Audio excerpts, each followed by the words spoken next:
All right, guys. So we have now drawn our graph. We have a title. We have our labels on both sides, and we went ahead and drew in our bar graph. Okay. Now, like I told you, we're going to be answering the tricky questions that go along with these problems. So let me see if I can make it close so you guys can see that. So some of the questions are going to be easy and some of them are going to be tricky. Now, I want to give you a heads up from now. When a question is asking you how many more in the beginning of a question, you should already know that that's going to be a takeaway problem. Okay? Any question that asks you how many more, you're comparing two things. You're trying to find the difference. And when I say difference in something, I'm going to put diff for difference. When you're trying to find the difference, that's always subtraction. Okay? So in this problem, it says, how many more are triangles than squares?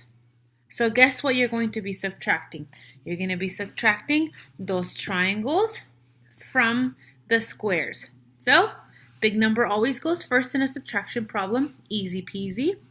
5 because of the triangle.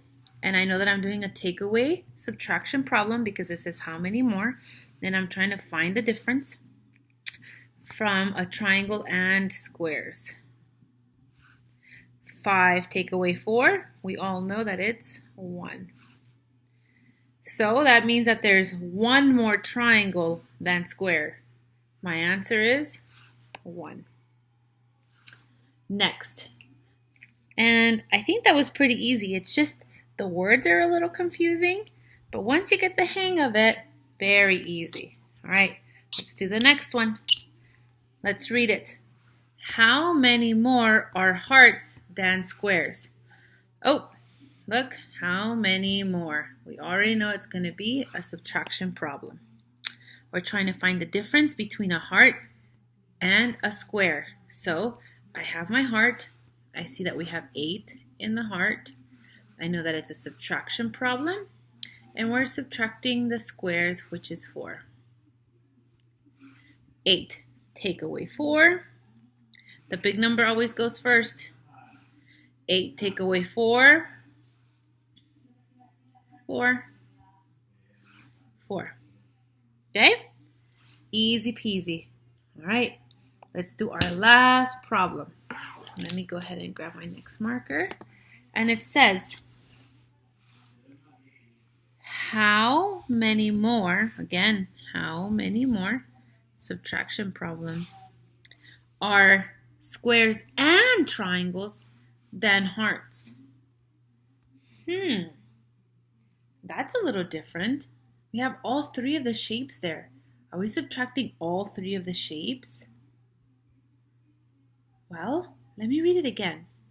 How many more are squares and triangles than the heart? So to me, right there, I'm comparing the squares and the triangles together compared to the heart. So I think this problem has an extra step. I think I need to put, when it says and, I remember that in my poster that we had by the window, which I remember I already took down, but I remember that and is always adding. So if I'm adding the square and the triangle, square and the triangle, 4 plus 5, that's 9. I'm going to take that 9 because this square and triangle is 9. I guess I'm going to subtract it or compare it to the heart. How many more are squares and triangles? I know what that is. Squares and triangles together are 9. Then hearts. Hearts are 8. My answer is 1. There's one difference. Okay, so that's where it's getting tricky. Whenever you have that and, you need to know that you are combining those two shapes.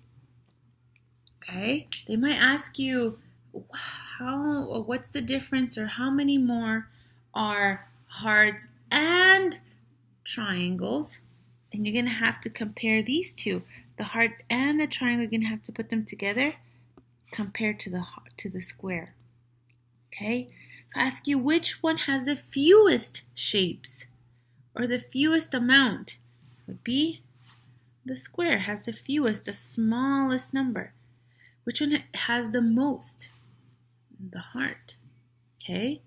What if I ask you how many shapes are there all together? If I ask you how many shapes are there all together, well, let's see. Let's make that one another question. Question number 4 for today.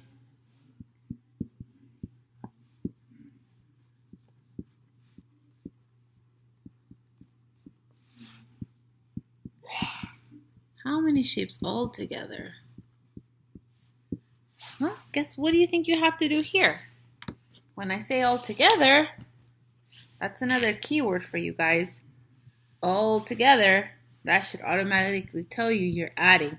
And you're adding all of the shapes. So, excuse me. I'm going to take the 4 plus the 5 plus the 8 for my graph. 4 plus 5 is 9. I bring down the addition. The 8. 9 plus 8. 9. 10, 11, 12, 13, 14, 15, 16, 17. My answer is 17. There are 17 shapes altogether. Okay? So that's what you guys are going to be working on today. So give it a try, and hopefully you guys are able to do today's problems. Ms. Rima will go ahead and write on the board which problems you guys have to work on today, okay? And maybe tomorrow we can practice doing more of this. All right? So have fun, guys. Enjoy graphing, and I'll be talking to you guys very soon. Have a great day, guys. Bye. Love you.